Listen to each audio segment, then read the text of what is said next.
மத்தளி ஒன்றுள தாளம் இரண்டுள அத்துள்ளே வாழும் அரசரும் அஞ்சுள்ள அத்துள்ளே வாழும் அரசனும் அங்குளன் மத்தளி மண்ணாய் மயங்கியவாறு.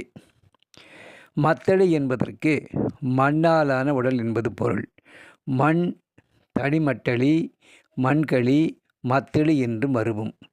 மண்ணாலான உடம்பு இது. இதில் இழுத்தல் விடுதல் என்னும் 2 உயிர் மூச்சின் நடனம் நிகழ்ந்தபடி இருக்கிறது. இந்த உடலுக்குள்ளே காலம், ஊழ், உழைப்பு, உணர்வு, விளைவு என்னும் 5 அரசர்களும் உள்ளனர். இந்த உடலுக்குள்ளேயே இந்த அரசர்களுக்கும் மேலான அரசனாகிய சிவபெருமானும் இருக்கின்றான். இந்த அரசன் தானிருக்கும் உடலை விட்டு நீங்கிவிட்டால் மண்ணாலாகிய மனித உடல் மண்ணோடு மண்ணாக கலந்துவிடும். தாளம் மூச்சு, தளி கோயில் எனவும் கூறப்படும். மயங்குதல், கலத்தல்.